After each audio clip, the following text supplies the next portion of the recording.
Boa noite. Estamos ao vivo para todo o Brasil. Olá, boa noite. Boa noite, amigos. Boa noite. Uma pessoa que eu faço não se apresentou para este novo colega, eu também não sei o nome. Um de Israel. Israel. Israel, então nós vamos. Olá, boa noite a todos. É um prazer estar conversando com vocês. Pena que a minha câmera ainda não está funcionando. Isso aí. Vocês querem falar? Vamos se apresentar, né? Por favor, comece você. Ele me conhece, é quase xará. Israel. Gabriela. Virgínia. Alisson. Maiara. Larissa. Ayla. João. Já me conhece também? E os demais vão chegando. Seja bem-vindo, Israel. Israel, você é de onde?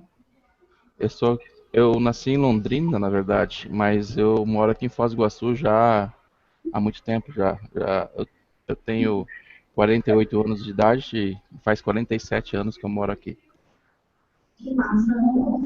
É isso que eu disse. Eles já acompanham há algum tempo. Eles estão passados até. Oi. Mas realmente faltou apresentar você Israel. Bom, gente, estamos iniciando mais um estudo do NEP. O tema de hoje é o chamado de Mateus. E eu e Tatá, que nós ficamos responsáveis por trazer o estudo, mas lembrando que todos nós contribuímos para que ele aconteça. Essa passagem está em Mateus, no capítulo 9, versículo 9, então é Mateus falando de Mateus. Está em Marcos também, no capítulo 2, versículo 13 e 14, e Lucas, capítulo 5, versículos 27 e 28. A gente inicia com a prece inicial, Mael, para passar. Eu pensei que você ia pedir para eu fazer a prece. Não, porque a gente pegou uma música bem legal. Eu vi. Vamos pegar aqui o link.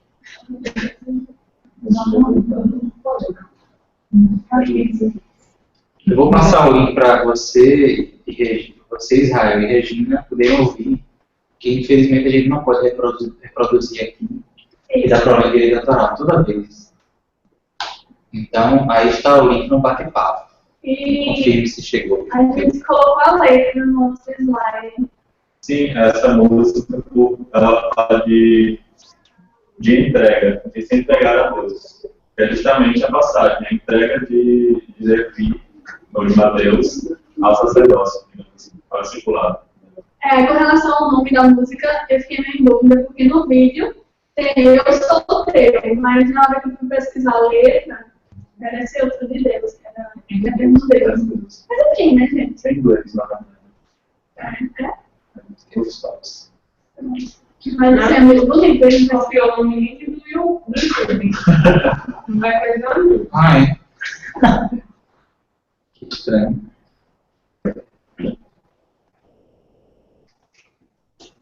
Eu vou desativar aqui nosso áudio. Pode me assistir.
Boa noite. Boa noite, companheiro.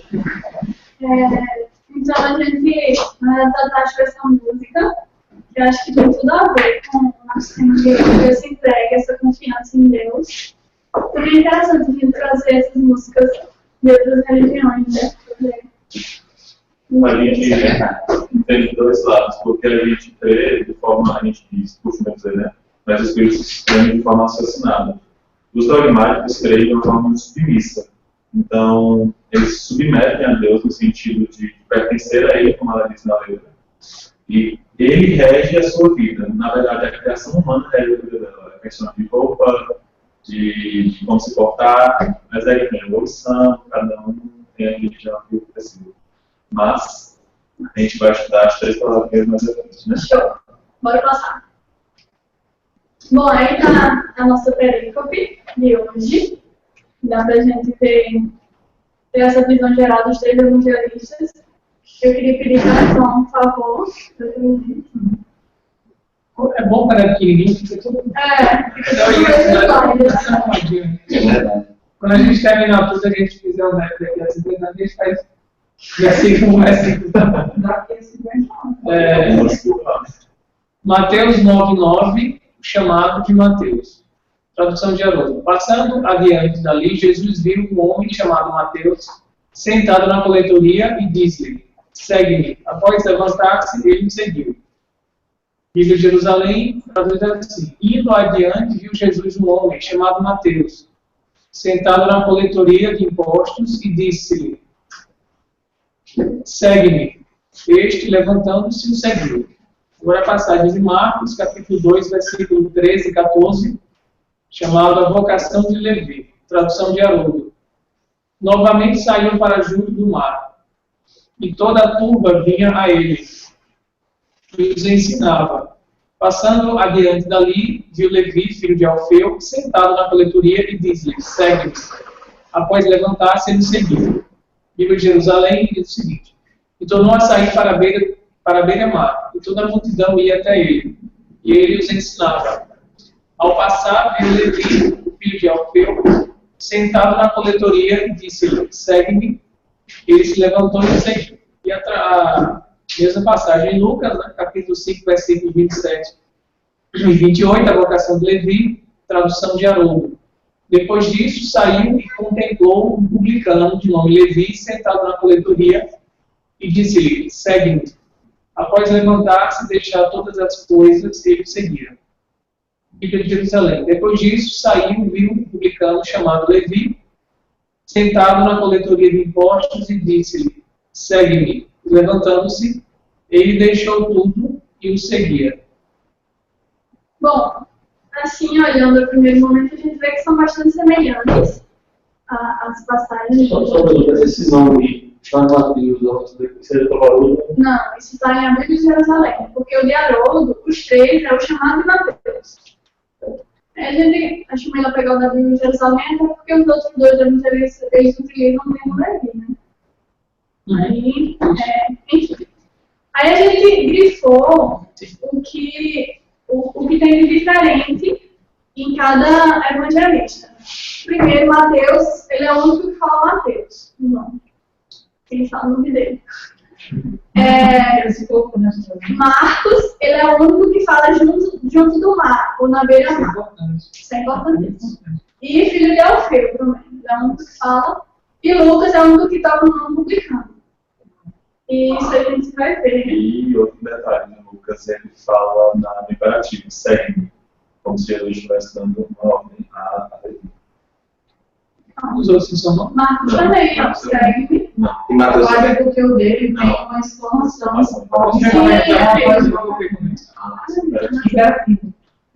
É isso mesmo. Na realidade, eu acho que todos os nomes são imperativos. Mas Só tem exclamação. Não, sim, segue-me é imperativo, mas Tem exclamação. a exclamação é uma. No bom grego não tem exclamação. Tem algo finalzinho de ser É possível. no grego não tem como. não vai ver como é que está, né? Então, vamos. Isso é importante a gente ver, que a gente vai ver mais adiante como é que está o balanço. Qual de coletoria, né? Isso. Mas que vai dar a evidência do publicano, no caso, né? Assim, todos falam coletoria, mas só na Bíblia de Jerusalém que tem coletoria de impostos. Né? É a redundância. Enfim, a gente vai ver se mais adiante. Pode passar. posso? Enquanto João vai lá ver. João aqui dá para acompanhar. Aí a gente trouxe, até para ilustrar, uma passagem da Boa Nova de Humberto de Campos, que é Humberto de Campos narrando mesmo como é que foi esse chamado de Mateus. Companheiro, por favor. O médico, 3 pontinhos. É. Aula. Não, é porque começa com o chamado de André Simão. Sim. O mestre, acompanhado de ambos Vamos André Simão. e de grande grupo de curiosos, se encaminhou para o centro de Cafarnaum, onde se erguia a intendência de Antipas. Entrou calmamente na coletoria e, avistando um funcionário público, conhecido publicano da cidade, perguntou-lhe: que fazes tu, Levi? Interpelado, fixou-o com surpresa, mas, seduzido pelo suave magnetismo de seu olhar, respondeu sem demora: recolhe os impostos do povo, devidos a Herodes. Queres vir comigo para recolher os bens do céu? Perguntou Jesus com firmeza e doçura. Levi, que seria mais tarde o apóstolo Mateus, sem que pudesse definir as santas emoções que lhe dominaram a alma, atendeu comovido: Senhor, estou bom. Então vamos, disse Jesus, abraçando. Gente, que lindo, né? Meu Deus. Só o cérebro. Quer vir aqui e falar comigo, né? Vir. Não dá ordem, né? Como se você tivesse opção, aqui é a opção. Sim, realmente sempre tem. Realmente tem um diálogo mais construído. Mas é muito bonito ele não falar nada nas passagens. Tipo, você levantou, você mandou no tudo. Tem realmente muitos porquês. Né? Mas algumas pessoas podem interpretar. E quando eu li a primeira vez, sim, essa visão, que negócio, né? Do nada, sério. Tu ia? E eu acho que a outra visão também dessa narrativa dele ser antes, Senhor, estou pronto. Então, ele, antes de ser invocado, ele se reconheceu capaz. Para a palavra viva, né? Então, vamos não significa paz, né? É só uma coisinha que eu falei que é importante, o beira-mar. Quando eu li o Boa Nova, ele diz o seguinte, que Jesus estava andando em direção ao centro de Cafarnaum. A gente vai E ver lá, isso também, legal. o centro fica perto da beira-mar. A gente vai discutir isso. Certo. É uma coisa que você E o negócio grego, já. Eu vou ver aqui, mas são, nas 3 versões é a mesma forma verbal. Eu não sei se é interativo, vou ver agora no site. Eu acho que é. Pode passar. Exemplo. Eu achei interessante notar, sabe? Quando diz que Levi, mais tarde, o apóstolo Mateus. Interessante isso. A gente vai falar também mais adiante. Passa comigo. Pronto. A Bíblia de Jerusalém trata de 2 formas, como chamado de Mateus e como vocação. Precisaremos 3 palavras. A primeira é chamado. A gente vai no dicionário procurar o que é chamado. Primeiro significado: ato de pronunciar o nome de alguém para pedir aproximação ou verificar a presença. Okay. Segundo significado: ato de atrair a atenção por meio de som, gesto ou etc. Pedido de ajuda, ou aquele que recebeu convite para participar de algo, convidado, convocado. Vem do latim, clamatus, na verdade. É um anunciado a gritos, apregoado, proclamado, chamado com gritos. Ou seja, chamado vem de clamatus, que significa gritar. Significa anunciar a gritos. Não é aquele gritar, é aquele gritado. É aquele realmente que vai... Tem força para fazer barulho, ruído. Então, é muito bom a gente estudar a palavra na etimologia original, digamos assim. Porque não tem nada a ver com o que a gente tem com chamado, hoje em dia. Porque hoje em dia a gente entende, supondo outras conotações. Nós vamos para a próxima. Vocação. Vocação. Substantivo feminino. Que aí Marcos e Lucas usam vocação ao invés de chamado. Aí tem uma coisa muito interessante. Durante os primeiros, a Idade Baixa e a Idade Média, se apregou vocação como essa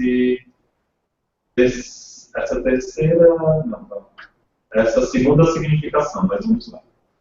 Vocação, ato ou efeito de chamar-se, denominação. É a minha palavra.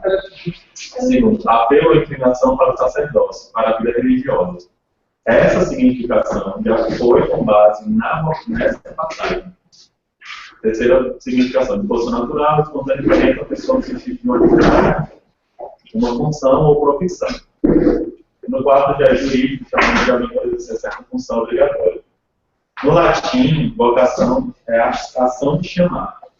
Eu vou ler uma coisinha que eu escrevi aqui, que é mais fácil para a gente não ficar perdido de ajuda.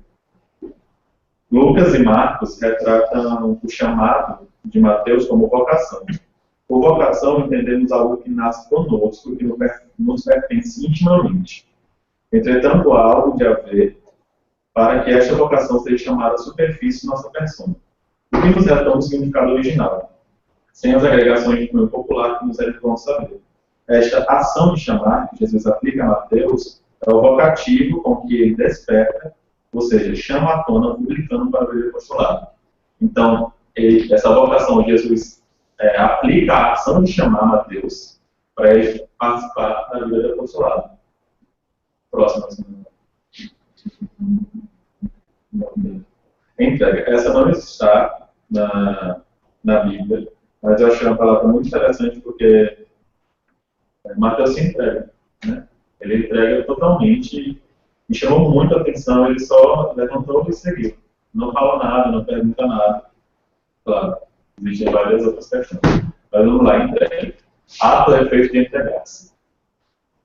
Transferência, otorgamento, depois de ligação. Transmissão, cessão. Rendição, capitulação. Dedicação integral e consagração. No latim temos 3 significações. Que significam, hoje em dia, essas palavras seguiam 3 vertentes totalmente diferentes, mas à época tinham significados muito parecidos. Mas nós vamos estudar bem detalhado. O primeiro é pronunciativo, que é hoje, não, calma.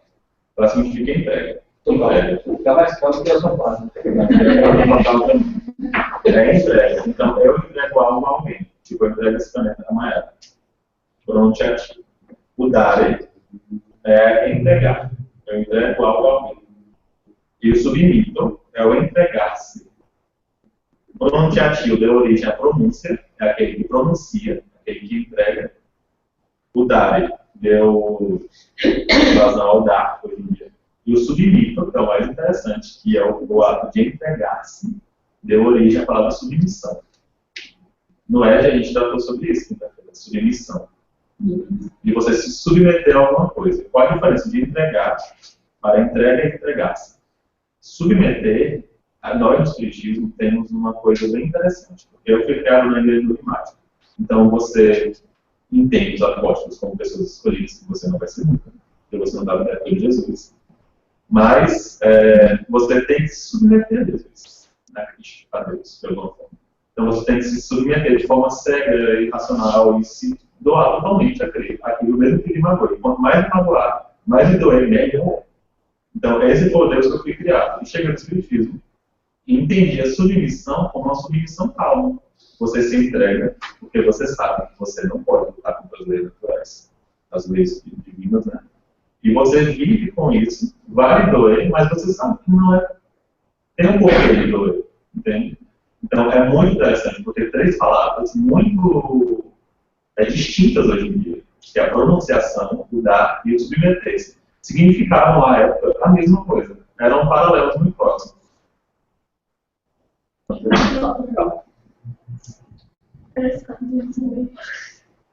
Agora a gente vai começar mesmo nos elementos do texto.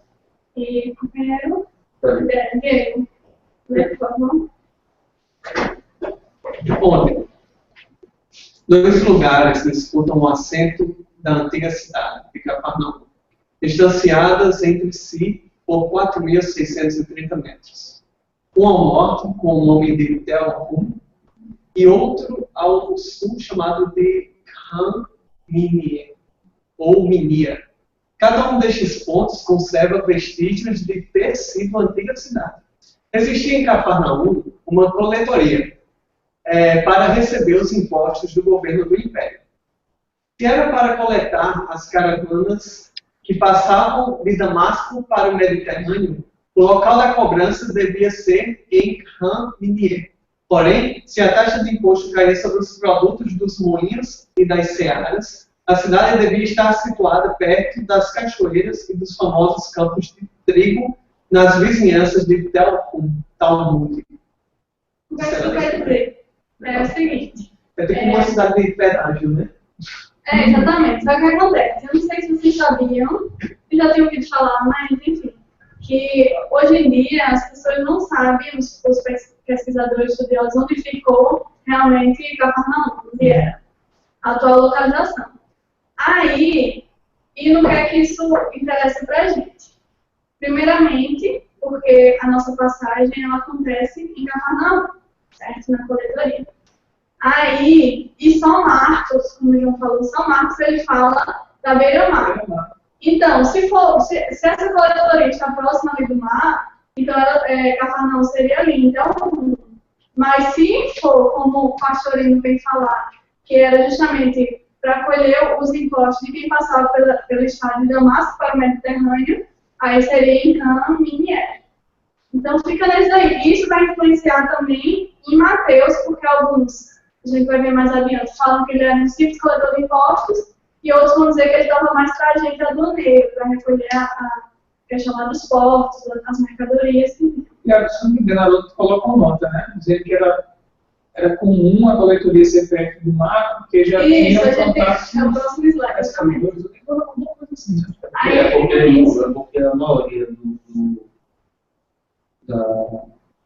das mercadorias, elas pelo mar, né?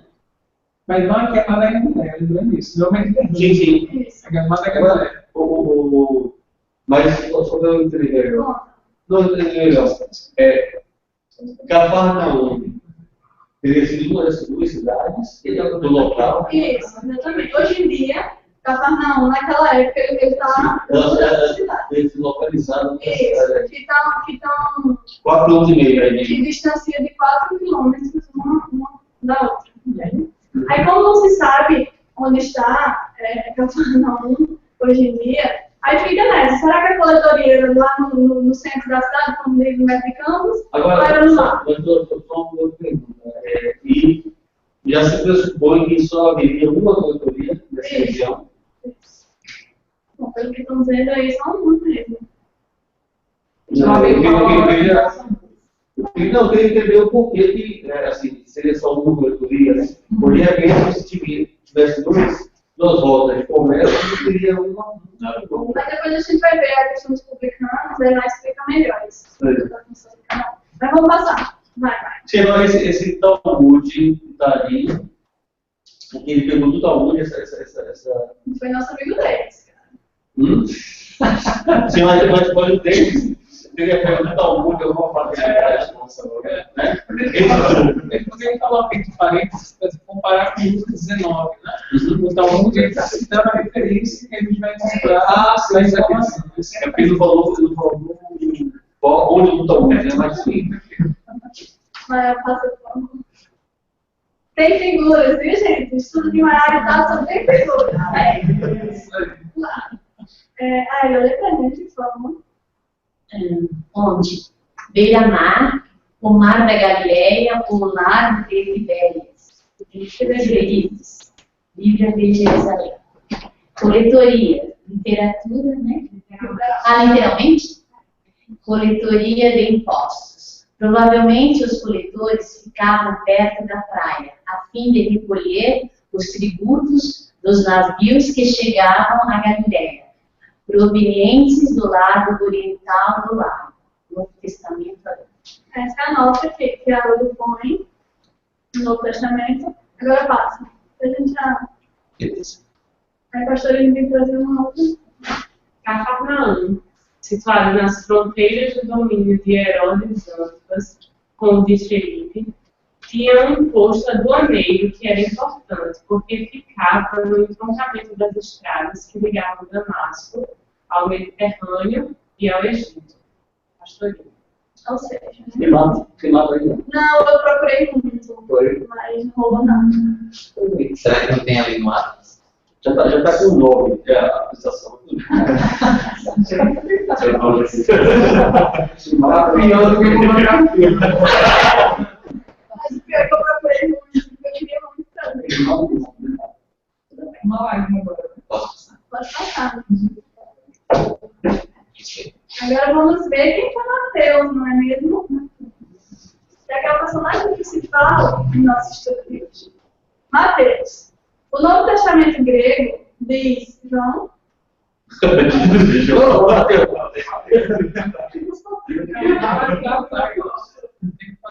Mataios ou Matarios. Derivado do hebreu Matitia, dom de Jeová. Nome de um publicano ou cobrador de impostos ao serviço do governo romano de Herodes, estabelecido em Cafarnaum. Está mencionado na Bíblia de Deus. A gente vai ver mais um pouquinho sobre Mateus. Vamos passar. Quem seria Jeová? É Deus. É, porque temos que até traduzir como dom de Yahvé. É o Deus. É um dos nomes de Deus. Isso. Deus vai ser melhor. Pronto, porque eles nunca chamavam Deus diretamente pelo nome. Então sempre falavam Senhor, Jeová. Você sabe. Aquele que não deu seu Deus. Se acham Jesus que Deus é Deus. Pode passar. Sobre o que eu estou falando.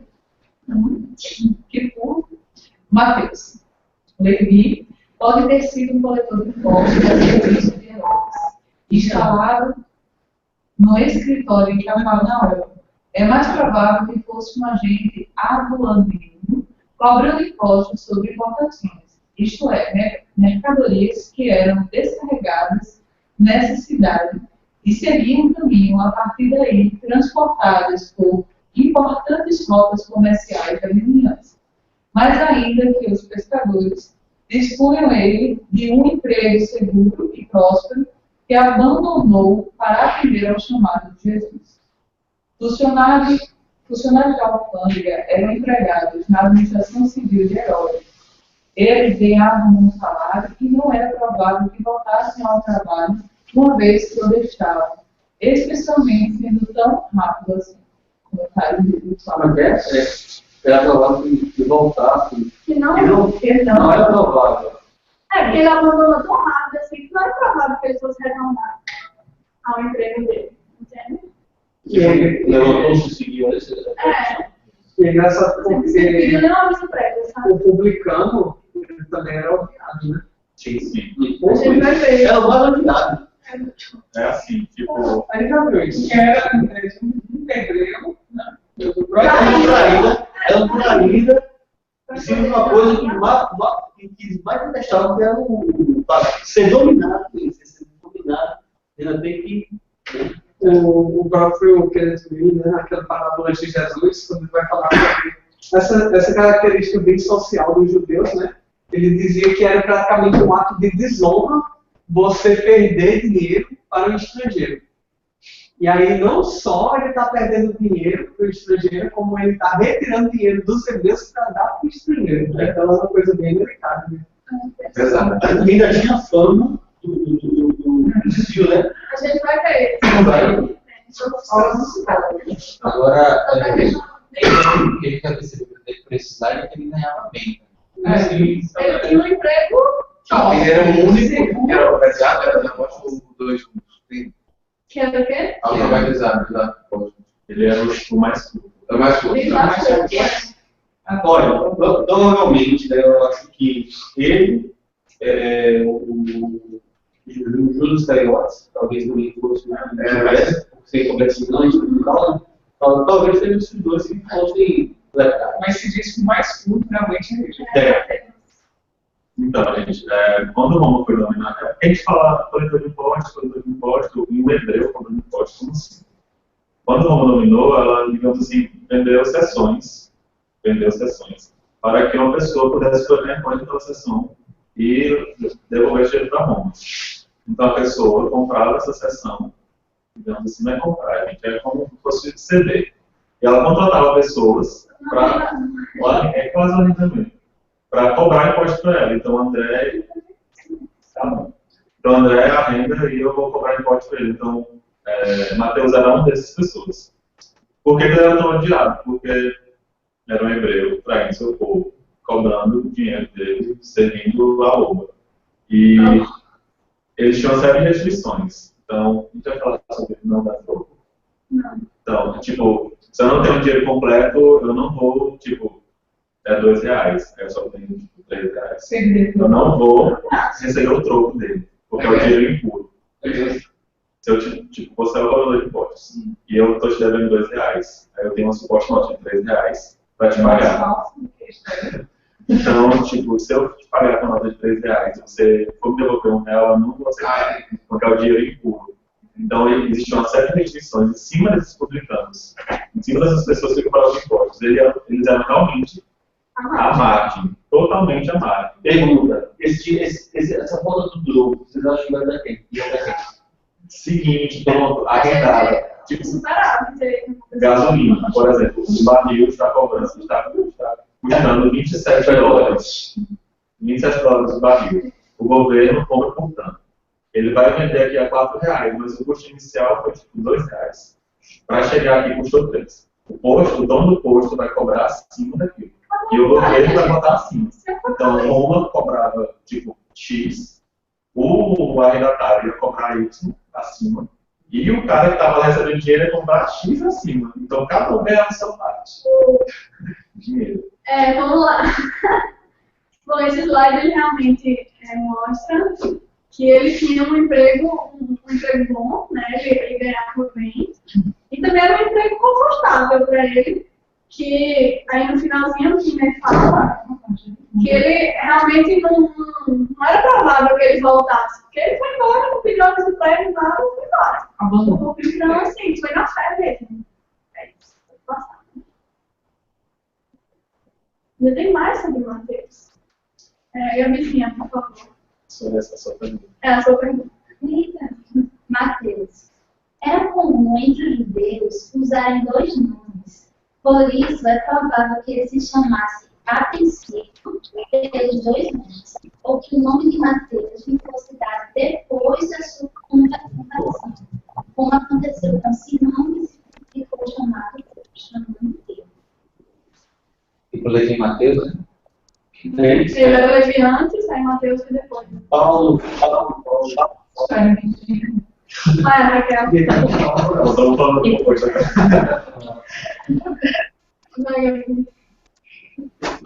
Nas listas dos apóstolos, figura sempre com o nome de Mateus, pelo qual também é conhecido o primeiro evangelho. O fato de Jesus receber sua companhia um publicano, evidentemente animou a outros das classes desprezíveis a seguir, e com isso aumentou o ódio dos fariseus contra eles.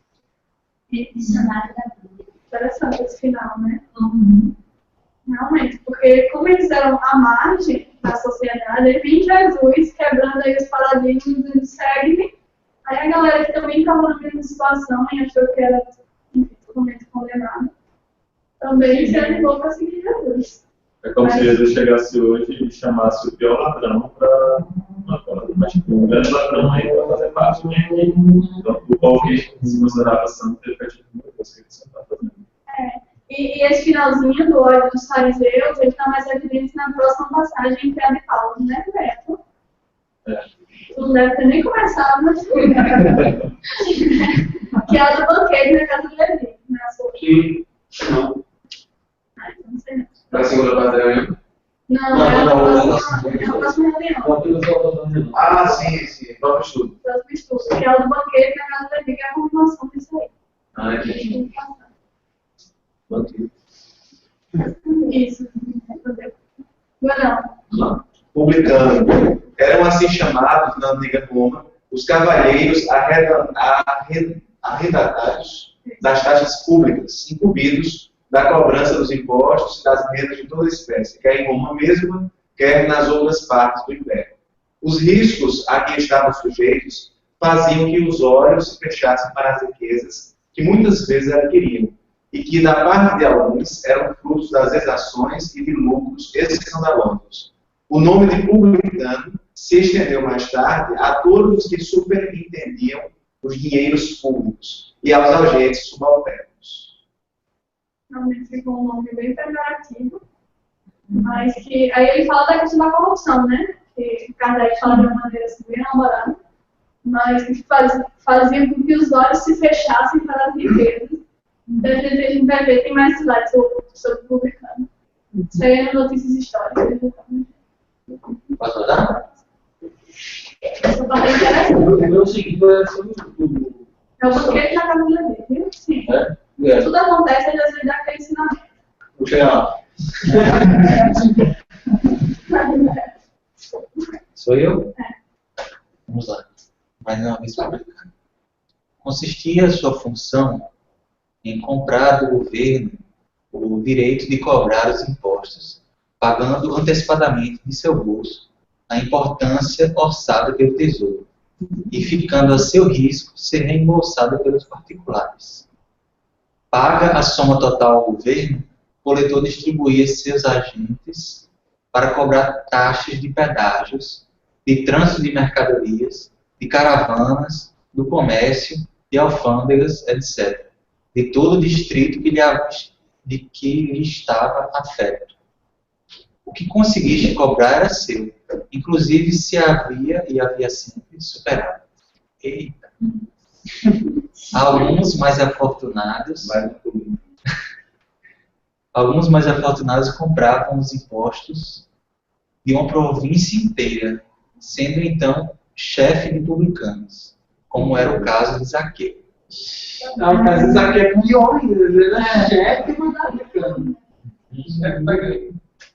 Como o povo era oprimido por eles, que buscavam reaver seu dinheiro com lucro, o povo os odiava, inclusive porque o empréstimo antecipado lhes valia uma autorização oficial de cobradores da dívida pública, e toda a classe era desprezada e comparada aos pecadores.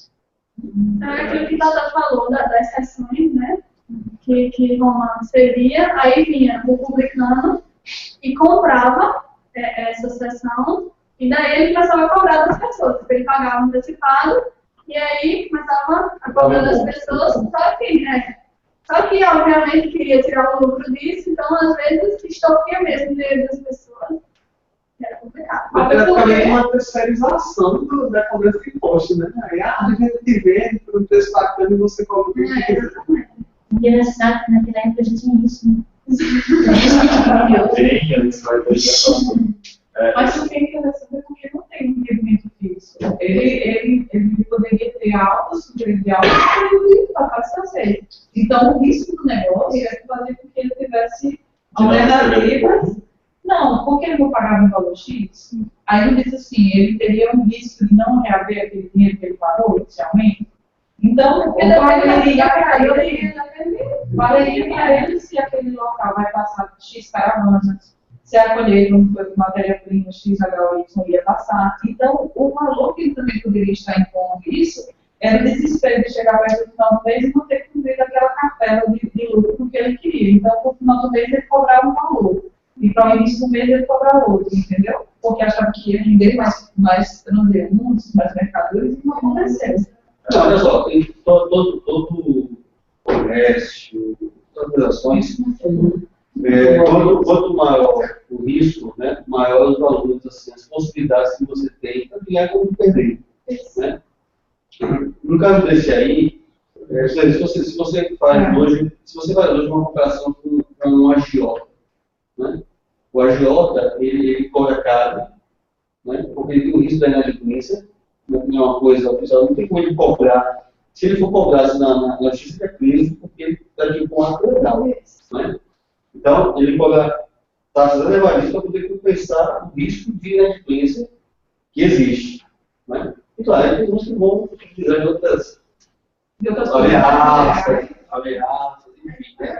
Mas, e quanto mais pulverizado for, né, aí o cara diminui um pouco o risco dele de não receber. Né? Então, isso aí já da famílias, imagina assim, né, que já tem uma grana, já tem um investimento, né, estou comprando aqui essa possibilidade, a cobrança, mas vamos falar assim, até porque, o que acontece? Como eles tinham, não havia muita, eu posso dizer a palavra, assim, se eu estou vendo que o meu dinheiro não veio todo, eu vou sorrir mais daquele nosso, daquele outro, né? Garantia? Não, mas não, eu vou sorrir mais, eu vou cobrar mais, para poder garantir o meu superávit. E aí, até falei, né? Sempre havia superávit, nem é visto, não. Vai cobrar, vai em cima mesmo. É tipo, por que os eventos precisam preservar um montão? Por que eles não pagavam? Por que eles só não deixavam de pagar? Se eles não pagassem o que os coletores, os publicanos cobravam, os publicanos atrasavam o Roma e o Roma mandava legiões. Bloqueio CTF, justiça CTF muito mais. Então eles mandavam, aí quando chegava lá, eles destruíam tudo. E pegavam o ouro de aluvião, que é chamado. O que aconteceu aqui em Minas Gerais também? Que quando não batia a cota de ouro, os soldados iam nas casas pegar qualquer coisa de ouro. Então você não vai pagar, então você vai perder tudo. Você saltear. Basicamente. Mas com o direito de você não poder reclamar. Que é isso, bicho? Com o direito de não poder reclamar. Mas em Paulo Encheiro, a gente viu os confiscos. Começa com aquele confisco daquela propriedade. Isso. Então você era para ele encontrar lá. Ele ganha, então, essa garantia, essa carta, porque ele fica de boas com Roma, porque ele paga a vista, e é o cara que vai estar sempre fazendo lucros para Roma, né? Que está lutando pelo, aspas, direito de viver dentro do comércio de Roma. Como a gente progrediu, né, bicho? Graças a Deus, espero não estar no progredir nisso daí, não. Acho que está todo mundo aqui. A gente reclama tanto de corrupção hoje, né? Mas Não, por favor.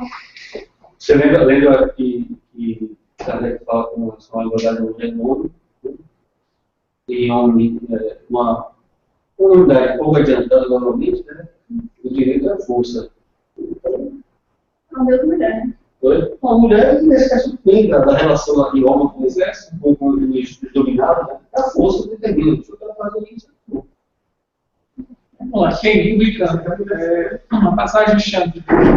Os publicanos não eram bem vistos pelo povo em face de sua desonestidade e da violência que empregavam para extorquir dinheiro, roubando por meios legais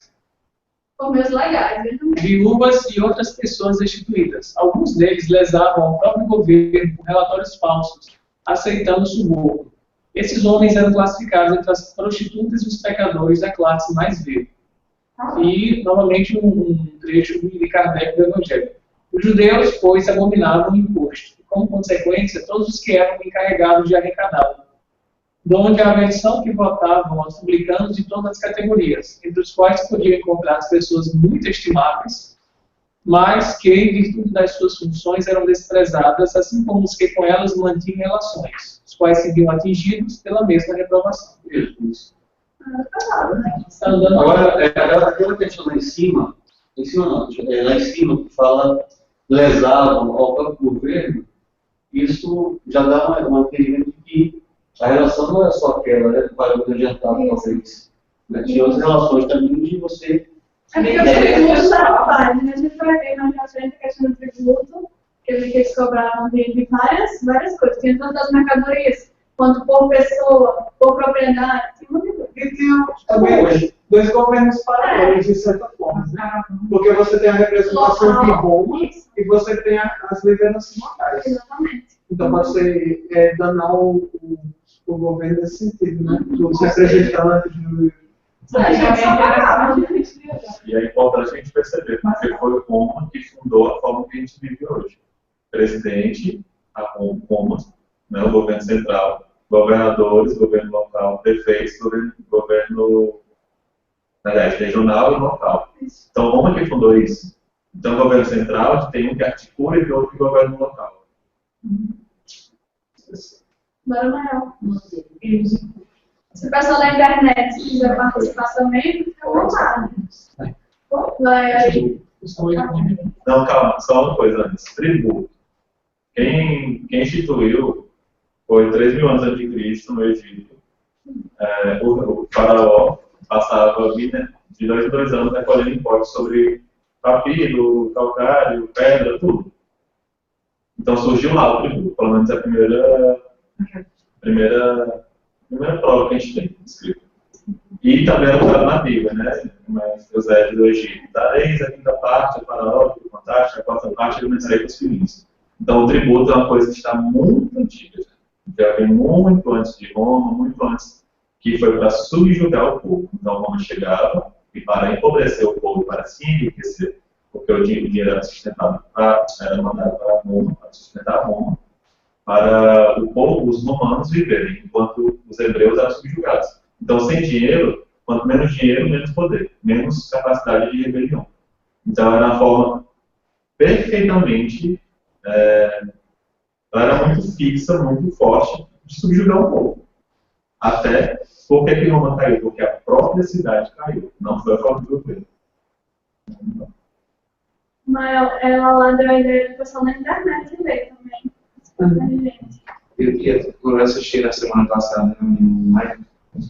Eu tenho alguma limitação a escutar, mas quando a pessoa está falando da lei, é mais complicado.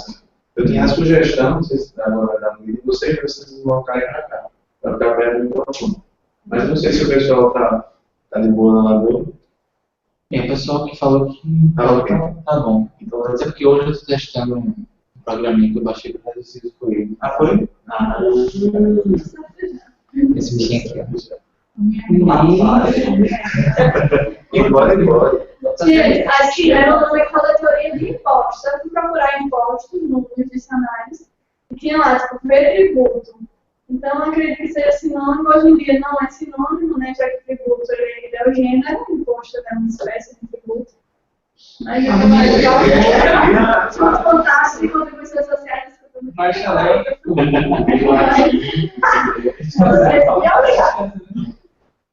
Aí, mas enfim, acredito que era sinônimo naquela época. João ainda não pode só. O administrador vai ser. João, eu não sou aplicações materiais.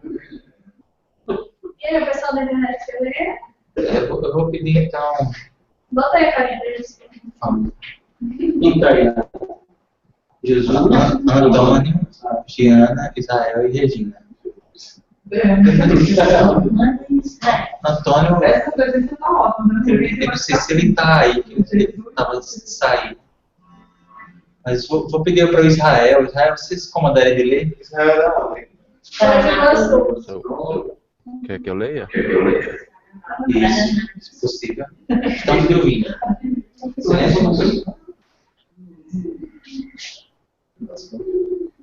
Tem que baixar a tela. Sim, deixa eu compartilhar. Parte 4, tributo, né? Tributo, O primeiro de tributo. Tributo, no sentido de um imposto pago por um Estado a outro, como sinal de subjugação. É uma característica comum das relações internacionais no antigo mundo semítico. O alvo do tributo era provavelmente duplo: empobrecer o Estado subjugado e, ao mesmo tempo, aumentar as próprias rendas do conquistador e adquirir mercadorias em falta em sua própria terra. Como instrumento de administração, foi um dos mais simples jamais criado. O país subjugado podia ser responsabilizado pelo pagamento de um tributo anual. A falta de pagamento desse tributo servia como sinal de rebelião, e uma expedição era enviada para tratar com o recalcitrante. Claro, né? Essa primeira parte, só introduzindo mesmo o tributo. E como o Tatá falou, tem essa parte final, de que se não pagasse, viu a galera de lá. fazer aí. Galera de esporte. Hoje em dia eu falo mais tranquilo, né? Tudo bem que você também não importa, você pode ver. Pode passar, mas tem mais sobre tributo. A gente vai ver também de onde era pago esse tributo. Vou pedir então para a Regina, se você puder, e para a gente esse slide. Eu sigo lendo ou outra pessoa? Pode ser. Pode ser, Israel, tributo. Pode ser, Israel. Quando os hebreus ficavam sujeitos a algum país estrangeiro, pagavam-lhes tributos, além dos impostos destinados ao seu próprio governo.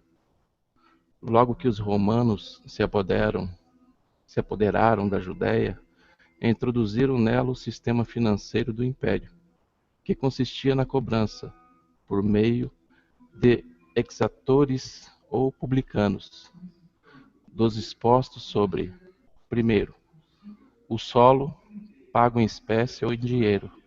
Segundo, o imposto de captação, em Mateus 22, 17, e da propriedade particular. Terceiro, imposto sobre as mercadorias que entravam pelos portos de mar e pelas portas da cidade. Em Jerusalém, havia uma recebedoria de rendas sustentada pelos próprios habitantes.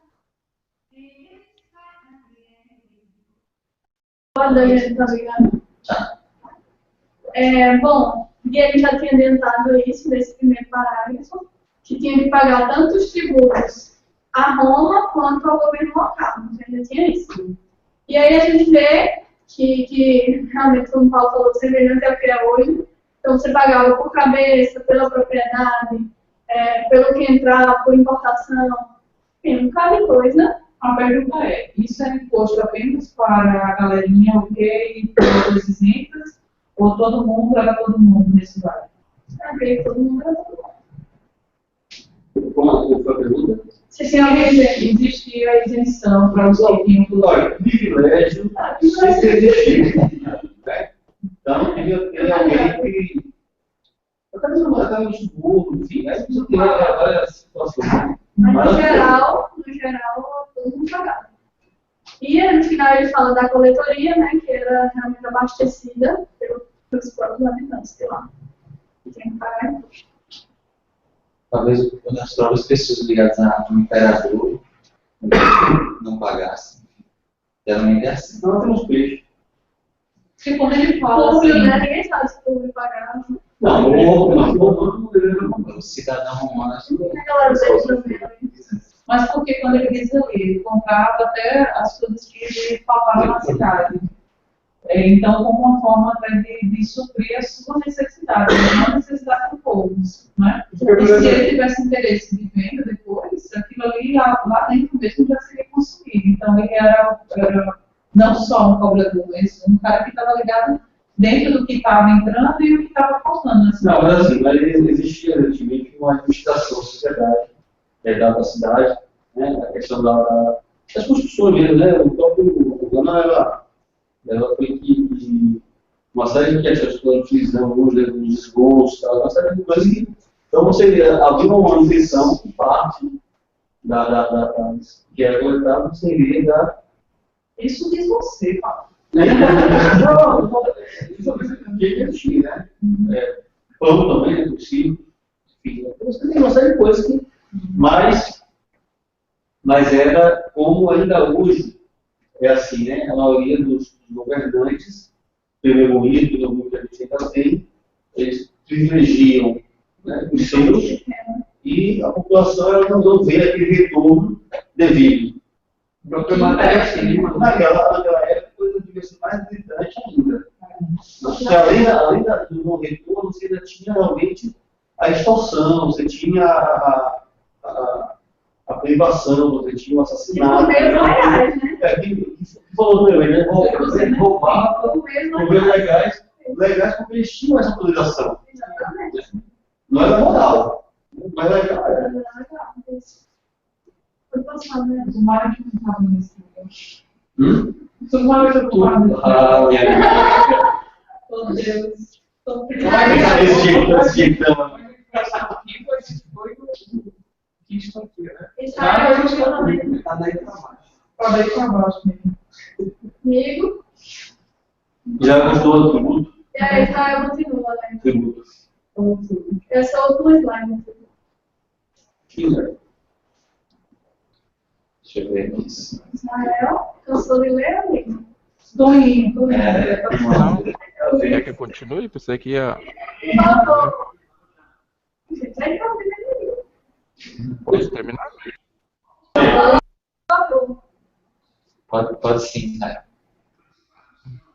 Alguns impostos iam diretamente para o governo romano, mas taxas e impostos alfandegários, normalmente taxados de 2 a 3%, mais multiplicados pelo comerciante, que atravessavam muitos territórios, sustentavam as cidades onde eram cobrados. Mesmo que Levi tenha sido um cobrador de impostos localmente valoroso, a narrativa nos mostra que ainda assim ele é considerado corrupto. A aristocracia municipal apoiava o interesse romano, contrário aos interesses dos judeus pobres. É uma realidade que nem foi dita aí que a gente vive hoje, né? As autarquias e fora aqueles impostos são terceirizados, como a gente vai ver o ECAD, às vezes cobrando, às vezes que não é um órgão do governo específico, mas às vezes ele cobra, faz uma função de taxar também, além dos subornos ou aqueles representantes, vamos dizer, de cargos públicos, que às vezes extorquem ilegalmente alguns empresários, criando-se esse imposto paralelo da corrupção também, né? Ok, verdade. Ok, né? Então, o Cristiano é considerado corrupto também. Você vê que é um nome parecido, né? A comparação que você fez com o governo federal, dos estados e municípios, hoje o SNUA do Brasil é a grande arrecadação ela se dá do governo federal, que deixa todo mundo de pinico na mão, subordinado e se submeter a certas questões. Eu estou falando isso porque eu vi uma palestra aqui sobre os casos de Medellín, Bogotá. Medellín e Bogotá, duas cidades que estão invertendo, né, a questão da violência lá. Só para ter uma ideia que a cidade mais do Brasil, Fortaleza, com 70 assassinatos a cada 100 mil habitantes, lá eram 360, hoje está em 20. Né? E a pessoa que veio para cá, a secretária municipal de segurança de Recife, eu conhecia já quando eu morava lá, no Rio, ele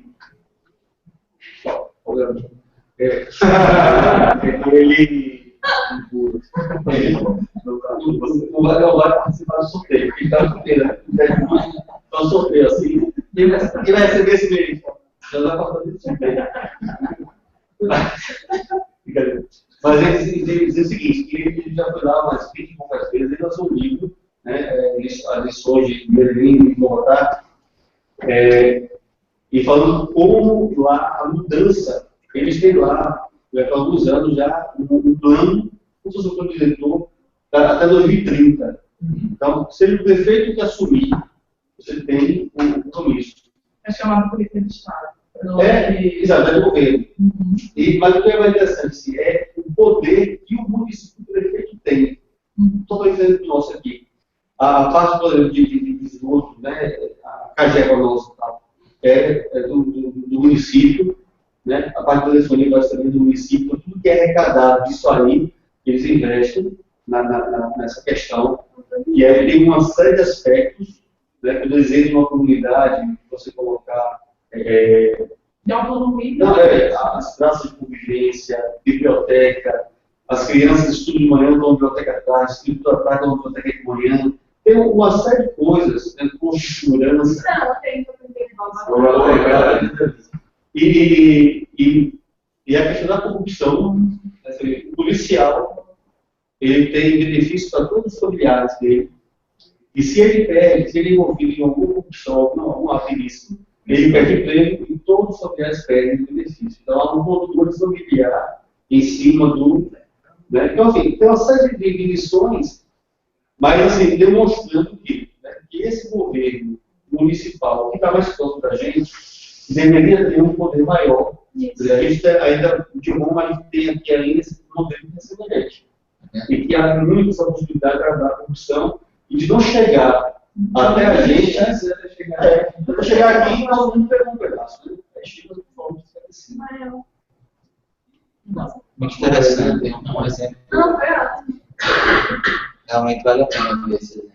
É incrível. E agora vamos para o como. Como? Quem vai ler? Vou ver se Regina, você pode ler para a gente? Deixa eu compartilhar aqui a tela para facilitar. Posso. Pode. Levantar. Jesus, ao chamá-lo, forçou-o a pôr-se de pé. Assim, Jesus tem elevado a muitos homens. Em Cristo, os homens se levantam para novidade de vida, para um tipo especial de dignidade. O filho pródigo, no chiqueiro de porcos, disse: levantar-me-ei e irei ter com meu pai. Essa tem sido a experiência daqueles que confiam em Jesus. Novo Testamento, volume 1, R.N. Champlin. Sim. Eu e Tatá, a gente, além de trazer os elementos materiais da passagem, a gente pensou também em tanto levantar quanto o segue, para trazer, enfim, a visão dos comentadores bíblicos sobre isso. E é interessante esse levantar, não é só você sair dessa situação de repouso para ficar de pé, mas tem também esse sentido espiritual de se elevar. E aí a gente vê tanto nessa passagem quanto na do filho pródigo, tem também a de Lázaro, né, do levanta, enfim, a ressuscitação de Lázaro. Enfim, algo bem recorrente no Evangelho e é interessante a gente ver. Essa palavra que é usada para levantar aí, não é aquela mesmo para ressurreição. É Anastas. Anastas diz a ressurreição, é que ele fala Anastas, né? Tem de se levantar. É uma coisa, não é? Você ficar de pé. Então, se falou realmente levantar-se, voltar à vida, né? E ressuscitar no sentido espiritual. Quer dizer, a mesma palavra usada para a prestação de Lázaro, por exemplo, que foi realmente foi soltado de mortos, mas também em esse sentido, a mesma palavra. Quer dizer, a ressurreição, nesse sentido, é mais do que voltar dos mortos. Né? Isso. A gente vai chegar, vai demorar a chegar na ressurreição, mas é importante ter essa noção mesmo, essa palavrinha é interessante. Então, você tem que ensinar esse grande aí, para as próximas histórias. Vou fazer um passo paralelo, né? Pode passar, né? E o próximo segue, Ari, por favor. Ari.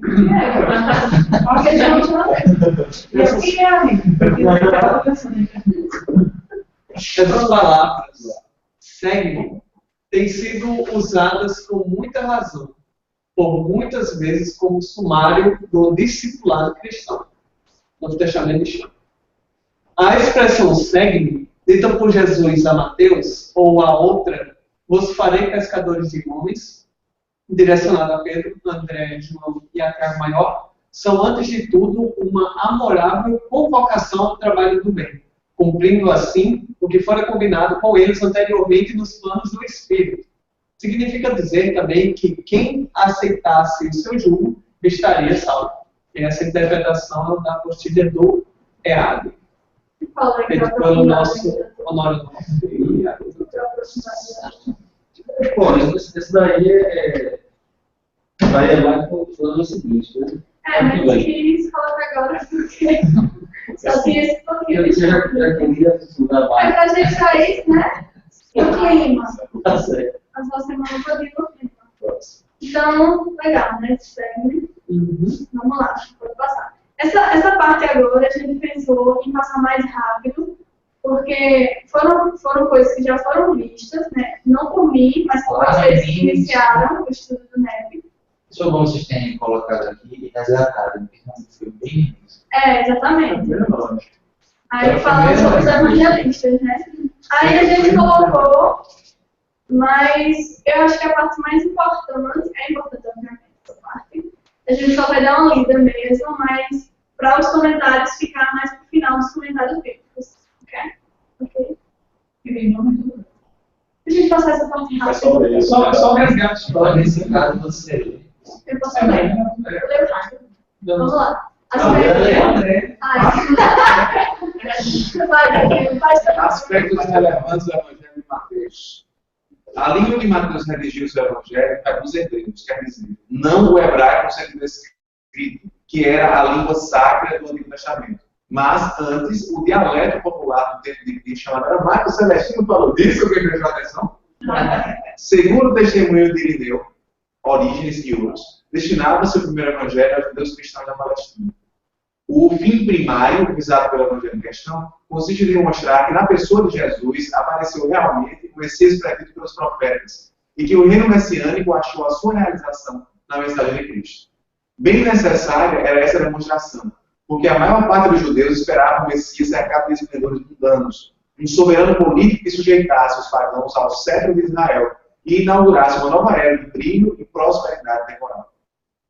Muito complexo, um pouco só recapitulando assim, por isso que o primeiro capítulo no caso de Jesus, da linha de Abraão, ele dá a genealogia de Jesus toda. Desde Abraão é credencial. Vamos lá, galera. Vai, Davi, desse jeito. Simão, agrupava os fatos de acordo com os assuntos. Desejava particularmente apresentar o ensino de Cristo acerca da natureza do reino dos céus e do caráter de seus discípulos, os milagres que ilustravam os ensinos e revelavam a sua autoridade e os esforços inúteis de seus inimigos que representavam o pensamento nacional deles. Dos seus apontamentos primeiros, se serviam os cristãos primitivos para a disseminação das alvíceras, que é isso? Novas. Relativo ao ouro. Beleza, não cura. Algo é branco, né? Algo é branco. É precioso, gente. Para a disseminação das alvíceras de boa nova. Dentre eles, Simão, Pedro, Barnabé, Paulo, convertido de Damasco. Na casa do caminho de Jerusalém, esteve o primeiro passo do cristianismo. Através deles, conhece os ditos e os feitos do mestre Nazaré. Essa cena é bem linda, né? Da de Paulo Estevão. As anotações de Levi. As anotações de Levi. Que parece que esses estudos não consideram isso, né? Ele defendeu Marcos, né? Como do Evangelho. Não, mas o entendimento mais geral dos estudiosos bíblicos, Marcos seria o primeiro. Ele segue esse caminho acadêmico. As revelações escritas ele não cita. Claro que ele sabe, mas ele foca mais na parte bíblica da universidade. Então, gente, aspecto relevante do Evangelho de Mateus, hein? Apenas em Mateus, do jogo suave. Aí é uma passagem que a gente já sabe, não vou nem ler, mas vou falar. Por que só Mateus nesse momento? Imagina, Mateus é a escória, é o pior possível. E Jesus vai salvar ele. Então, Mateus fala muito sobre o reino dos céus, o reino de Deus. Prova muito que Jesus, né, referindo-se ao Antigo Testamento, é o Messias, é o cumpridor. Então ele vem, essa pessoa resgatada, provar que o resgate dele estava certo. Então imagina Mateus conversando com João. João, eu fui salvo. Aí João, tipo, todo mundo, Mateus, todo mundo que foi. Glória a Deus, você não está entendendo, eu fui salvo. Entende? Então a pessoa que sabe muito estava errado e não estava de boa. É João. O mais posses tinha era ele, né? Então, e ele sabe que, provavelmente, a questão que é mais fácil. Isso, o camelo. Do que o rico, mas realmente desviar demais. Você tem aquele cobertura, sabe, você. Até hoje. Então. Ressalta também esse aspecto de miséria com Deus. Mas ele, como Mateus deve ter se sentido com o jubilete. né? Um jugo suave. De tudo que ele carregava, aí veio Jesus e falou, não é bem assim. Vocês já selecionaram a mensagem para nós comigo? Sim. Selecionaram a Boa Nova? Não, Parece. porque era só aquilo. Sim. Ah, o Sermão do Monte É é? porque eu achei que ele não Ele não pegou o primeiro slide, eles colocaram Boa Nova. foi. Mas era só uma semente da convocação, e não tem como botar para uma pessoa ficar com aquilo. Mas, assim, Haroldo tem o Haroldo falando de... Sermão do Monte. Como é o nome daquele vídeo de Haroldo? Série Boa Nova. Sério, Nova? Sermão do Monte. Ah, Sermão do Monte. Acho que o primeiro vídeo Ele fala do chamado de Marcos. Disse Marcos é o Evangelho das Marcas. Disse Marcos é o Evangelho das Marcas. E fala olha. É lindo. Mateus. Ah, a gente conversa das minhas. Desculpa. Mas agora chega na parte que a gente tem que ler. São os montes. Beleza. Não pergunta rápido. Então não é o Evangelho de Marcos, é de Mateus, né? Ele quis dizer Jesus é uma pessoa, um indivíduo qualquer. Como é? Naquela Falta imagem. isso, não. Sim, análise de imagem. Porque ele fala que eles estão saindo da escuridão, né? São os erros, etc. As pessoas estão cansadas e Jesus fala, vamos embora. Então, gostei. Posso defender agora? Só essa estratégia. Pois é. Quando a gente lê um texto, quando a gente lê um livro, o campo da sabedoria é o canto esquerdo. Então, veja que a imagem está centrada pelo canto esquerdo, que é onde começa a oratória, que é o canto da atenção. Ah, Depois, tem a questão da iluminação, né? Como se ele estivesse saindo da escuridão para o foco de luz, né? Mesmo que ele estivesse sendo carregado, o campo ele é feito através do percurso do mestre. E o que é melhor, ele se coloca numa situação de mais igualdade. Ele não coloca o indivíduo carregando por baixo, ele ergue. Então, até na forma com que a gente ajuda, a gente não pode se igualar ao indivíduo, a gente tem que trazer o indivíduo para nós. Essa tentação, né? você já conheceu Quando assim que passou, eu disse, quem achou? Era ninguém. Tu sabe uma altura, uma figura, uma gravura, sei lá. Pelo que parece, é uma figura original. tem várias partes contábeis. Bacana. Vamos para os comentários bíblicos, amigos. Companheira, lê, por favor. Marcos 13, né? De novo saiu Jesus para junto do mar, e toda a multidão vinha ao seu encontro, e ele os ensinava. Nesta fase da vida de Jesus, as sinagogas já não lhe abriam mais as portas, mas o povo ainda o seguia. Assim, ele se encontrava com as pessoas a céu aberto, sob o signo da hostilidade que se formava, não para retiros idílicos à beira-mar. As cidades não eram construídas diretamente na praia, por receio de eventuais tempestades ou inundações. Pela mesma precaução, a faixa de terra livre também não era plantada. Com isso, havia espaço para aglomerações populares. Este é o contexto de várias histórias que transcorrem no lado da Galileia. Essa parte a gente trouxe porque nessa outra parte ele os ensinava. E às vezes ele realmente arrastava multidões, né? Aí eu achei interessante que ele disse que a sinagoga já não abria mais as portas para Jesus, mas mesmo assim a galera estava lá. Então era céu aberto mesmo, ali próximo à praia, né? Beira-mar. Quem é o comentário Esperança? Que não, só para. Tá no propósito, né, gente? Eita, No próximo, fala mais. Fala mais, pode passar. tá vendo? Tá no propósito, né? Procurem lá. É bom, tem materiais ali que realmente. Mas assim, vocês acharam na. Tá no PDF? Tá entendendo? Vocês estão cumprindo? Vamos, Já. próximo. Aida, lembra? Eu coloquei. Isso aqui não é azul, porque é o mesmo. Ao colocar a informação sobre a prática do ensino de Jesus à frente da vocação dos discípulos, Marcos está inserindo o discipulado basicamente na mensagem do Jesus. As pessoas não vêm a Jesus para satisfazer quaisquer anseios, mas em respostas ao que ele traz, ecoando sobre com a boa notícia de Deus. Os seguidores de Jesus sabem quem o chama e para que ele os chama. Eles também se tornam membros de uma comunidade concreta, como aqui. e os primeiros 4 discípulos. Então, ele também ressaltando essa parte do ele os ensinava antes de dizer para Mateus seguir Jesus. Então, ele já estava meio que introduzindo o discipulado de Jesus. Sim. Basicamente isso. Alguém quer comentar? Não pode passar. A ideia seria assim, a gente estava já no processo de ensinar, é como se estivesse criando uma onda, um magnetismo que ia despertando as pessoas para virem até ele, né?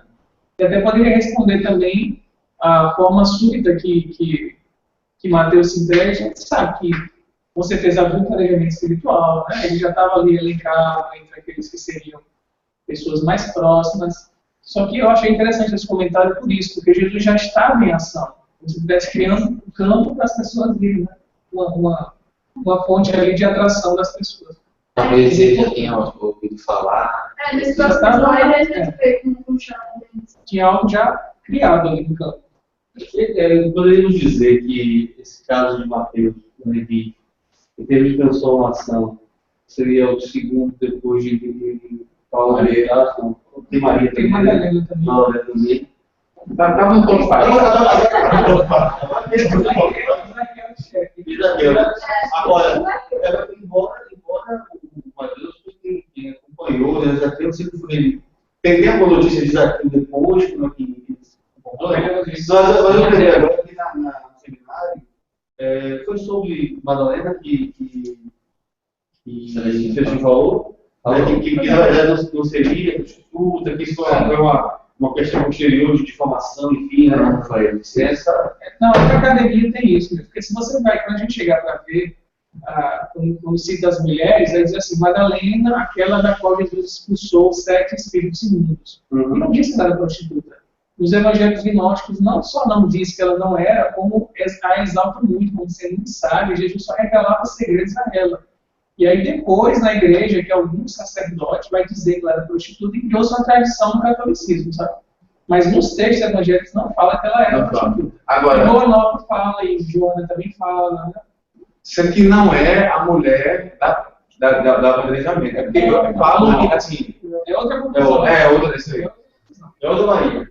Madalena no Evangelho é a mulher da qual Jesus expulsou 7 demônios, só diz isso. E aqui presenciou a ressurreição primeiro, né? Ela foi a primeira que tinha pouca coisa, né? Não, pouca coisa demais. Ou seja, na academia com Jesus. Com Jesus, você não falou que não é. Leva. Vai. Agora ela lá. Provavelmente o propósito de Jesus era ter uma apóstolo. Ainda mudou, né? A figura de Mateus. Passando adiante dali, Jesus viu um homem chamado Mateus sentado na coletoria e disse-lhe, segue-me. Após levantar-se, ele o seguiu. Provavelmente o propósito de Jesus era ter um apóstolo vindo dessa classe a fim de demonstrar mais claramente a graça de Deus. E também para que ele fosse um instrumento especial para alcançar essa classe vil de homens. Os fariseus consideravam os publicanos como homens sem esperança, sem direito ao arrependimento.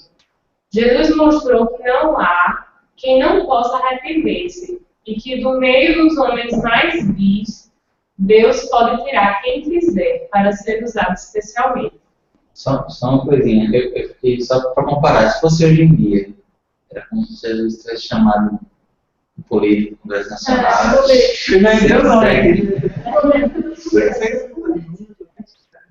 Porque é da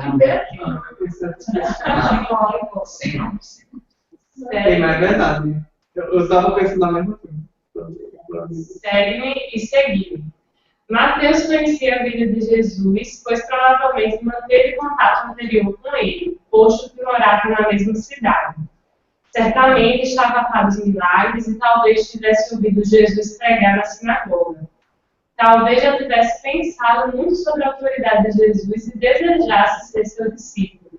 Assim sendo, o terreno já era preparado e bastou o convite de Jesus para completar o princípio do discipulado. Nota-se igualmente que antes da chamada oficial de Pedro e André, já fora feito tal preparo. Ver nota de Mateus. Eu gostei de fazer só um comentário com relação a esse comentário do Champlin, né, que ele fala, né, para mostrar como Deus pode ser utilizado em qualquer pessoa, né, que Jesus quer chamar. Né? É claro que a gente tem que pensar que, no caso, não é uma mera relação passiva, né? É uma coisa que vai depender muito da condição do sujeito que está lá também. Porque se fosse assim, por exemplo, o Pôncio Pilatos não teria lavado as mãos. Então a gente sabe que tem um quê, né, da individualidade. Então acho que Jesus, ele não vai simplesmente dizer assim, esse cara não é mais responsável por tudo aquilo que ele fez de mal e agora ele está comigo e ele está de boa, ele está salvo, né? Não, mas ele poderia ser muito bem uma pessoa íntegra, né? Mas que estava no meio de uma condição ali, né, no caso dos cobradores de impostos, que era visto com maus olhos. É a mesma coisa que você pegar, por exemplo, não, todo político ele é corrupto. E a gente sabe que não. A gente sabe que tem pessoas íntegras, né, dentro do cenário político também. Né? E aí eu acho que a gente vai de encontro justamente a isso, né, a essa coisa da classe. Né? Tem uma coisa aí, não sei se vai discutir essa questão, porque tudo é política realmente, né? Mas normalmente você tem, para você chegar a ser eleito, né? Porque assim, essa integridade a gente relativizar, sabe? Porque quando você compara este com aquele, esse aqui é bem mais íntegro do que aquele lá, né? Mas se você for realmente na retidão, aí você vai ter uma dificuldade de encontrar porque no processo, até eu chegar lá, eu ser eleito, a coisa era bem complicada, sabe? Na própria questão do envolvimento com a população, que também quer se dar bem, né? Enfim. Mas o que eu vejo assim, e outra, naquela época, realmente a pessoa se sujeitasse a um coletor de impostos, era um negócio. Tá? Então, a gente realmente imaginar que Levi era um cara íntegro, eu acho muito difícil, sabe, Diego? Mas veja só, mas a questão é que Jesus ele não estava atrás de pessoas perfeitas. Né? Era uma amostra da população, como ele sempre tratou tudo que pegou sempre do que ele tinha para poder explicar, né? É muito importante esse discipulado dessas pessoas simples para demonstrar realmente que nós todos podemos. Eu acho que, tentando fazer um meio de campo, eu entendo o que o Diego quis dizer. Por mais que Mateus, como Paulo falou, para entrar na situação de coletor, tivesse interesse, se fosse uma pessoa que tinha que ser interesseiro, né, ia ter corrupção e tudo mais, mas ele talvez não tivesse, ele não devia ter, por exemplo, um orgulho de indiferença como os fariseus tinham. Ele tinha outras aberturas dele.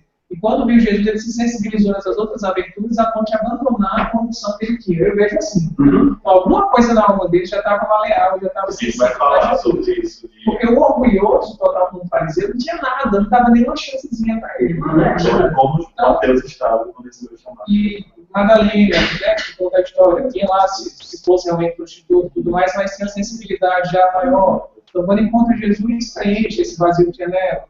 Então, eles tinham visto, mas também tinha algumas virtudes que estavam ali só para desabrochar, faltando um toque. E Jesus aparece nesses desabrochos. Então, eu acho que era isso.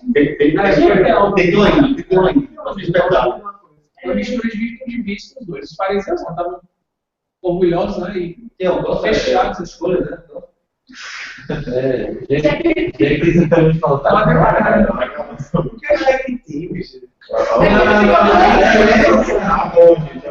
Você vai subir a nota. Isso me faz. Vamos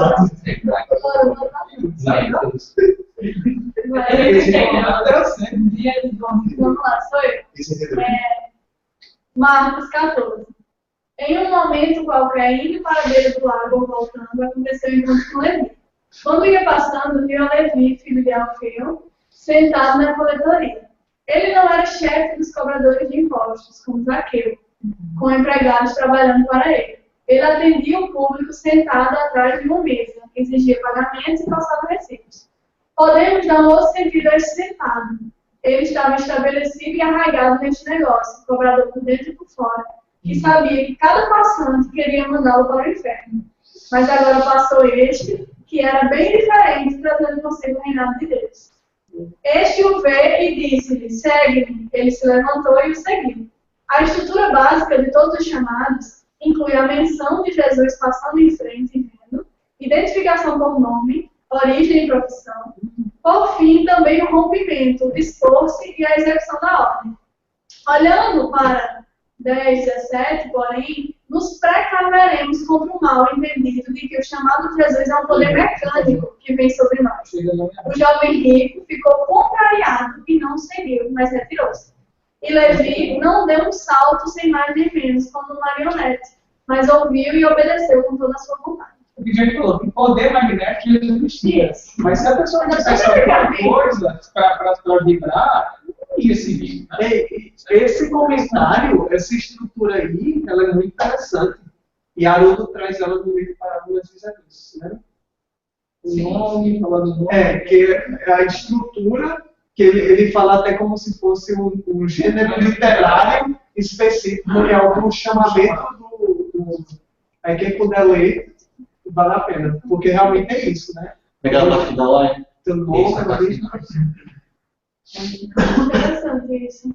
A Vamos. parte do sentado e levantar é interessante também. Em cima. Dando sentido a essa questão. Você entendeu? De acomodado, de sentado. E também tem o caso de Públio, né? Que Jesus tinha um magnetismo, convidou ele para segui-lo e Públio não foi. Não era uma cara um feitiço de Jesus. Mas vai ficar sobre Jesus. Tem João Batista também tinha isso, muito em relação aos né? Enfim, esse tipo de coisa. Por mais que você seja uma pessoa indiferente, assim, em termos de sensibilidade, não tem como passar de desapercebido totalmente. Né? O público chorou, né? Só que ele, uma luta interna, ele não vou, mas ele sentiu. Não pode negar que não sentiu, ele sentiu. E o último slide agora de texto, desenho, por favor, vai seu nome. Vamos lá. O chamamento de Jesus a esses apóstolos apresenta características inusitadas. Primeiro, é a aceitação irrestrita e imediata à convocação. Segundo, é a transformação operada nos seus espíritos. Os apóstolos não sabiam, no momento da convocação, qual seria a extensão do trabalho que deveriam realizar junto a Jesus. Ignoravam também que a missão do Mestre de Nazaré iria transformar o mundo, estabelecendo um marco divisório de eras, antes e depois do Cristo. Mesmo assim, sem nenhuma vacilação, seguindo. Não há dúvidas de que Levi, assim como os demais apóstolos que receberam o chamado do Mestre, nos legaram um magnífico exemplo de decisão, relativa ao trabalho que deveriam realizar e de plena e restrita lealdade a Jesus. Foram discípulos que mantiveram perfeita comunhão de ideias e de sentimentos com o Mestre, servindo com amor extremado. Isso é lindo, né? Isso sirva de lição para a gente também, né? Jesus está a todo momento nos convidando. Essa pergunta é política. Mas é porque talvez você fique até um fim da vida deles, né? Na encarnação deles. Eles vão vacilar. Não é feito, E eu tava vendo exatamente isso. O meu filho sempre Não. muito assim, caramba, eu posso ter esse fulano, isso, olha que juízo. E aí vem no final, né? Porque eu não tenho certeza de ser perfeita como eu. Porque às vezes a pessoa se distrai meu filho. Claro. Né? Não, é porque tem um vídeo da passagem, entendeu? Que é muito bonitinho. Só que é o seguinte, como seria um vídeo? Isso provavelmente é um trecho, pode passar as lives, não é? Isso provavelmente é um trecho de um filme. Só que, como seria, tipo, Mateus, segue, Mateus levantava e não ia dar nem 5 segundos de vídeo, foi o que eles fizeram. Eles misturaram essa parte com Lucas capítulo 18, que é a parábola do publicano e do fariseu. Então, é como se Jesus estivesse ensinando a multidão essa parábola e aí, né? Então, vai, é lindo. De verdade. Gente, eu vou ler para vocês, internautas, o que a gente vai. Eu fiquei imaginando como seria essa passagem do jeito que a Mayara falou. Vem, bora. Vem.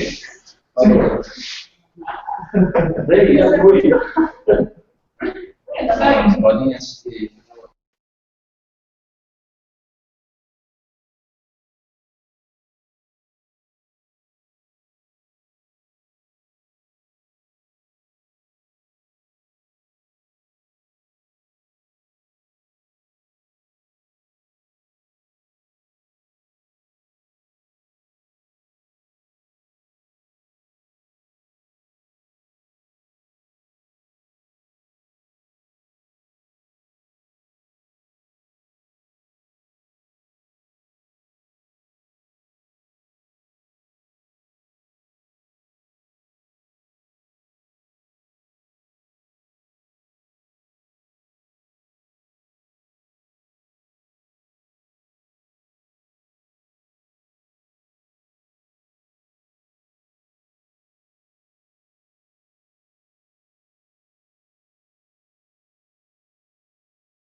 outras interpretações.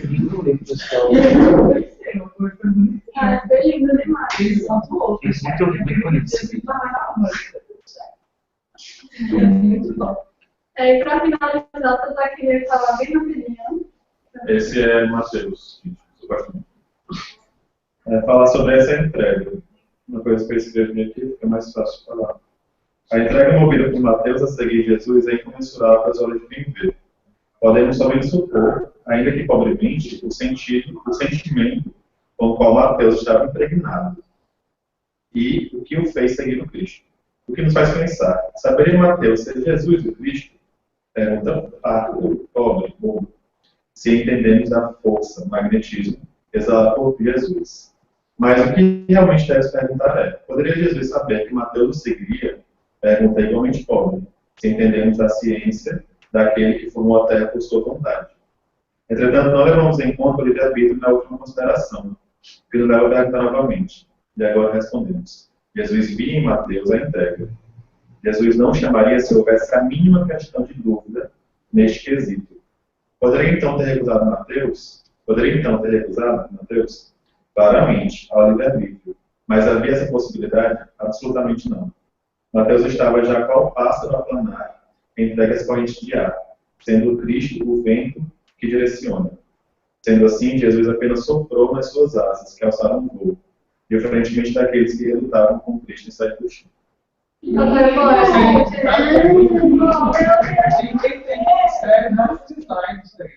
Muito lindo. Interpretação dele ficou legal. Não, você escrevendo, se eu lembrei da passagem do menino, do moço rico, né? Jesus diz a ele assim, segue-me, vai, vende tudo e depois me segue.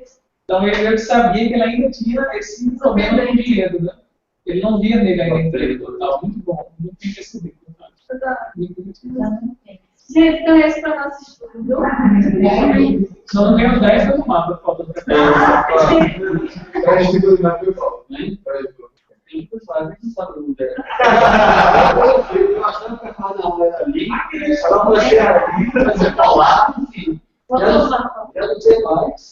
Vou desenhar um aqui para você. Só show de bola.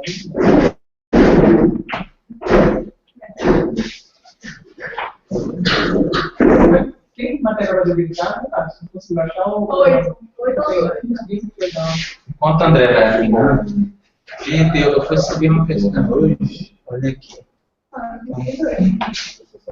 Aqui é aquela de monitoração, sabe, da transmissão. Aí, aqui tem todo o relatório de transmissão. E às vezes ele está dizendo aqui, a taxa de bits é menor do que a recomendada. Na internet daqui, sabe? Aí por isso fica dando essa oscilada. Aí falo, se a gente conseguir usar a internet via cara, seja onde for, por ali, por aqui. Eu acho que somente ali. Isso daí seria já, sim, se der colocar ali na internet. Seria uma internet que leva o computador para lá e encaixa. Não, mas eu tenho a internet ligada ali ainda. Depois você vê como é que era pra estar. Esse negócio de respeito à velocidade Não. Na verdade, tem a rede Wi-Fi mesmo. Alguém tá ligado? A Wi-Fi é aqui na presidência. O próprio roteador faz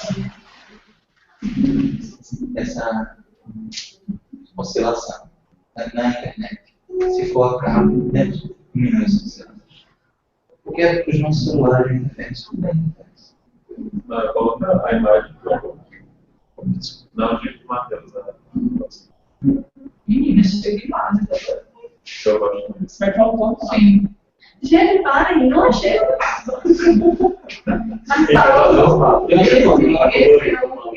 essa minha família fala de boa. Tem uma semana, pode ser. Eu vou usar seu braço, eu acertar. Obra que se encontra aí. lá, né? Olha. Aos pés do monte. O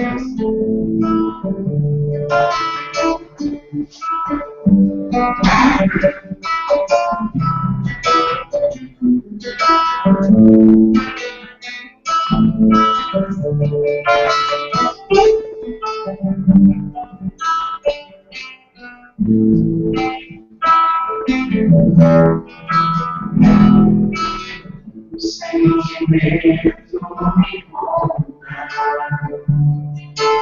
Não sei dizer, tudo é novo pra mim. Meu coração se renova. Sinto a esperança invadir o meu ser. Quero ser manso, ser limpo, ser justo e pobre respire você. Sua palavra me sonda, me conta de um reino que espera por mim. Eu te ofereço meu pranto, as dores da alma que quer renascer.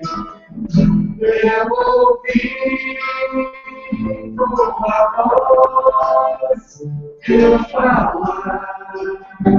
me canto, que cheguei caminhar, quem sabe onde vou, este aqui, minha dor, sereno.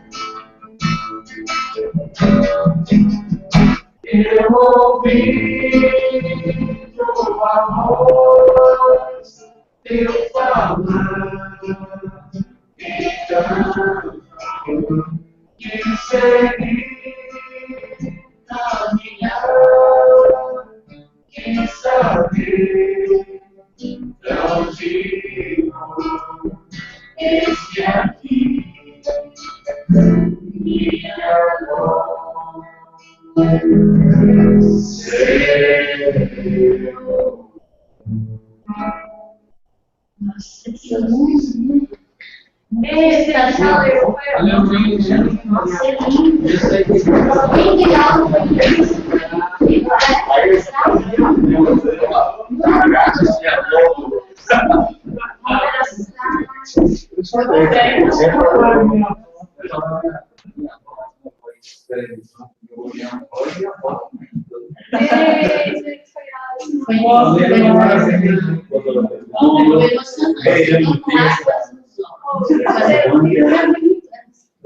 Sim, essa semana tem um. Semana tem uma. A campanha de que vem já é dia 12, então dia 5, né? Quinta-feira, dia 12, começa a campanha. Temos panfletagem e tal. E seminário.